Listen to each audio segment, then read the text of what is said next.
Ya, kita kembali lagi membahas tentang musim Capres cari pendamping pada program diskusi Titik Temu yang dipersembahkan oleh RKN Video dan Radio. Saya Hardi Hermawan masih bersama dengan 3 orang narasumber, Ray Rangkuti, Dr. Subhan, dan Mas Arif Susanto. Jadi tadi sudah disebutkan memang komposisi yang terbatas ini juga dihalangi oleh ya tadi sumber dayanya terbatas juga.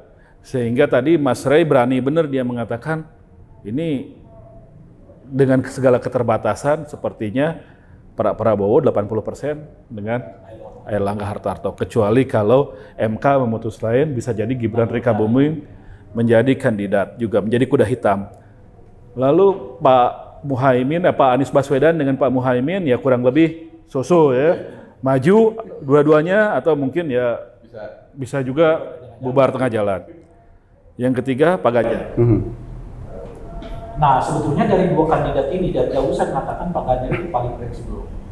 Karena siapapun dimasukkan ke dalam dirinya itu cocok, gitu ya, sehingga beliau bisa juga mencari siapa figur yang menurut dia di akhir itu yang paling dekat dengan dirinya.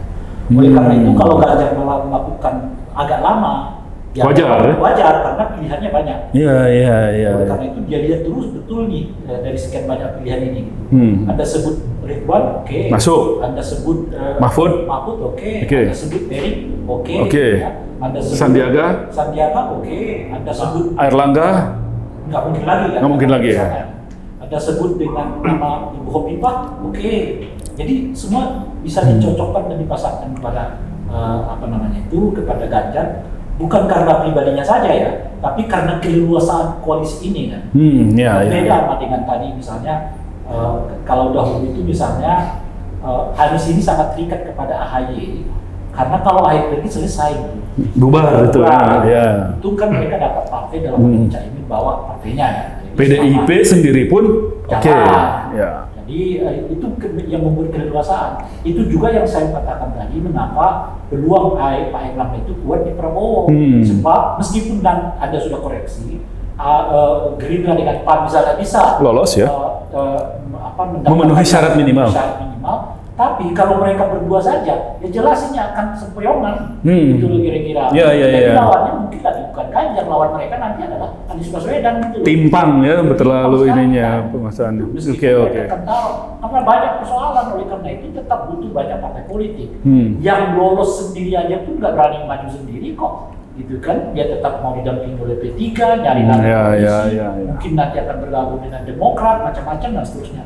Nggak ada orang yang berani kalau filosofinya, kalau makin banyak makin bagus kok gitu. Bukan makin banyak makin sedikit makin bagus, bukan itu gitu. Dalam situasi kontestasi macam ini, makin banyak koalisi, makin bagus. Karena kan kalau dia tidak dapat dari figur kan dia dapat dari partainya. Misalnya sekarang nih, taruhlah misalnya figur Caimin yang kebetulan Caimin ini relatif masih di bawah urutan kelima dari 5 nama besar calon presiden gitu. Tapi kan partainya sendiri udah milih siapa calon presiden dari PKB dan partainya dapat 9%. Dan 9% itu asumsinya akan milih siapapun calon presiden, wakil presiden yang dipilih oleh PKB. Dia udah bawa 9%, meskipun mungkin dirinya nggak bawa secara personal gitu kira-kira. Nah dengan sendirinya Golkar juga begitu. Berapa persen dia dapat di legislatif? Tapi kalau di survei itu Caimin itu suaranya di bawah suara PKB. Ya iya. Tetapi yang saya mau katakan itu ada pemilih fanatiknya PKB. Ada. Yang itu saya katakan itu umumnya itu di bawah 10%. Kemanapun Caimin pergi dia akan ikut gitu loh. Itu namanya pemilih PKB itu. Nah jadi kalau kalau resmi sudah PKB menyatakan inilah calon presiden wakil presiden kami, ya yang ini ikut gitu loh. Kecuali belum ada pernyataan resmi dari PKB dan Caiminnya sendiri tidak. Yang saya mau katakan begini, memilih Caimin itu bukan karena Caiminnya. Jelas PKB-nya. PKB-nya pilih dia gitu loh. Betul. Jadi orang akan ikut itu juga gitu loh kira-kira. Asumsi orang akan ikut itu cukup besar. Nah begitu juga dengan Golkar. Kalau disuruh misalnya nih, Anda pilih Pak Airlangga apa pilih Golkar? Pasti yang pilih Golkar lebih banyak yang pilih Pak Airlangga gitu loh. Dibanding yang kandidat lain. Iya. Nah tapi kalau disebut Pak Erlangga itu kandidat resmi yang diusung oleh Golkar. Partai Golkar. Ini ikut dengan Itu akan lain ya. Nah, itu akan lain cerita. Nah, oleh karena itulah saya melihatnya terkait dengan Pak Ganjar ini, dia nggak akan buru-buru. Nggak akan, mungkin dia nggak paling fleksibel, yang mungkin akan di ujung. Nah, cuma secara buru-buru saya katakan begini, jangan terpesona kepada calon-calon yang sering digandeng. Kenapa? Kenapa? Karena kelihatan tradisi politik Indonesia itu makin sering digandeng, makin batal besar peluang gagalnya. Gitu. Kita lihat, ya Caimin Prabowo batal. Ya, AHY Anies batal. Dulu Pak Mahfud tahun 2019 batal. Ya, jadi justru kalau seringkali dimunculkan, ya ini dengan ini dengan ini. Apalagi ngaku-ngaku. Kayaknya itu bakal potensial gagal. Jadi kalau melihat urutan waktunya setelah Anies Caimin, Anda yakin Pak Prabowo yang akan mengumumkan? Kemudian baru mungkin Ganjar. Bisa di bulan ini nggak? September gitu? Kalau dipercepat sih ya September ya. Mau kan? Ini kan ada rencana tanggal 10 sudah masuk pendaftaran kan? Kalau PKPU-nya diubah kan? Ada banyak momen bagus lah. 1 Oktober kesaktian Pancasila dan lain sebagainya dijadikan itu ya. Selalu main simbol, kemarin main di Yamato Hotel ya. Nanti juga mungkin tahu-tahu di lubang buaya lagi. Nggak ngerti ya? Oktober enggak? Iya. Oktober kan apa? 1 Oktober. 1 Oktober. Kesaktian Pancasila. Iya. Nah, mungkin di situ masuk ya. Masuk tuh bareng. Iya. Dalam rangka itu, ya saya sulit untuk mencoba mendekatkan peluang mana yang paling kuat kepada Pak Ganjar itu. Tidak semungkin kita melihat siapa yang akan mendampingi. Jadi untuk Pak Ganjar berarti sisanya kan mungkin Ridwan Kamil dengan peluang yang tadi agak kecil karena ada Pak Erlangga, Erick Thohir, Sandi Uno, Hovifah Indar Parawansa, Yeni Wahid, Mahfud. Terakhir kan masih masuk nama katanya mantan Panglima kita Andika Perkasa. Gitu ya. Iya. Sekarang nama TGB juga masuk. Nama TGB juga. Pokoknya kalau melihat timeline-nya itu ada yakin itu paling belakangan. Iya. Pak Ganjar paling belakangan. Kalau Oke. Mas Uban, Anda melihat bagaimana kalau udah seperti itu? Agak mengerucut nih ya kalau gini musim cari capres pendampingnya memang susah. Yang sudah jelas-jelas dijadikan kandidat cawapres saja bolak-balik batal dan pertimbangannya ya banyak sekali. Setuju nggak dengan Mas Ray tadi? Mas Ray itu jadi promotor jadi tadi itu. Iya. Jadi yang jadi sebenarnya. Iya. Jadi kalau soal pasangan ini memang karena satu yang Ganjar ini kan partainya memang meskipun kan satu-satunya dia yang boleh bebas gitu ya mencalonkan dan bisa berteman. Tapi di politik ini kan seperti padang savana di Afrika. Oke, banyak sekali ininya. Walaupun dia singa sehebat apa kau sendirian, dia akan diburu oleh hiena. Nah, itu yang setengah mati nanti. Itu udah menjadi korban itu ketika 2014 lalu ketika koalisi Merah Putih dan koalisi itu kan itu setengah mati tuh Pak Jokowi. Jadi berdasarkan pengalaman itu, berdasarkan semua memori itu maka ini akan lebih smooth lah tampaknya. Bahwa tadi yang digandeng itu jangan sampai kayak kalau ada zaman dulu siapa nih Kebo Ijo ya, dia bawa apa namanya zaman Anu Sapati ternyata bukan dia tapi kan dia yang deket. Nah itu juga bawa kemana-mana ternyata bukan itu yang digandeng. Ya kan ini apa mau nipu rakyat atau gimana kita nggak paham kan kira-kira gitu. Tapi memang dengan melihat bahwa kecenderungan dengan posisi partai yang lebih bebas, lebih santai, lebih leluasa gitu kan, dia lebih mudah dan dia lebih bisa punya pressure terhadap yang lain. Bisa milih siapa saja, misalnya tadi bisa milih Erick Thohir, dia bisa milih misalnya apa namanya, bisa misal AHY yang belum ada kan, bisa milih. AHY nggak disebut, nah itu yang jadi. Ya itu kasusnya menurut saya udah selesai. Jadi lebih bagus mereka realistis saja. Jangan sampai terlalu tinggi lagi tawarannya, cukuplah terlalu tinggi itu di kemarin itu. Sekarang turunkan dari sebab kalau Anda tinggi-tinggi, Anda akan ketinggalan lagi. Nggak kebagian ini nanti. Iya. Jadi nggak masuk itu. Jadi gini Mas. Jadi apa namanya? Semua tadi yang emang realistis emang.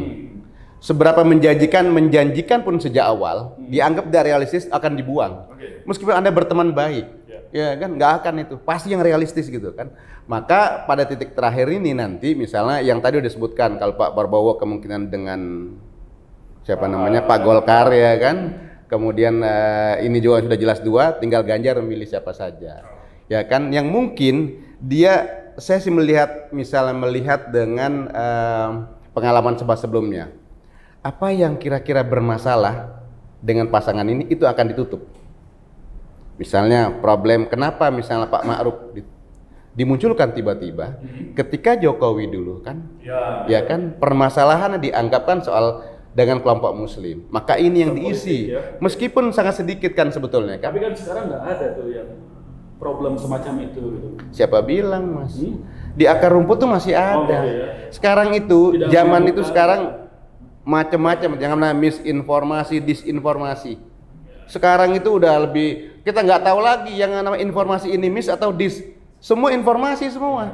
Nah kita ini black atau white. Nah black atau white gitu kan. Jadi kita harus melihat nanti ya kan, karena informasi itu jadi kepercayaan baru, kita nggak tahu tuh bahwa baik banget. Pokoknya wah kelompok-kelompok tertentu itu muncul Mas di grup-grup itu WA segala macam, itu yang coba ditutup. Kalau itu nggak ditutup, bolong di situ akan berat, meskipun tidak akan menyempal seluruhnya gitu loh. Jadi dia bebas lah kira-kira. Tapi Anda ada sepakat dengan Mas Rey, timelinenya ini setelah Pak Anies Caimin, Pak Prabowo duluan yang akan menentukan, lalu terakhir Pak Ganjar. Sepertinya waktu itu begitu juga. Gitu ya? Sebelum begitu juga. Sebelumnya begitu juga gitu. Ya. Karena keleluasannya itu dia udah punya nih 1, 2, 3 tinggal ngambil aja. Ya. Kira-kira gitu kan. Tapi kan sebenarnya yang paling menguntungkan itu yang terakhir. Ya. Dan begini Mas, semua itu faktor wapres itu ternyata nggak begitu besar.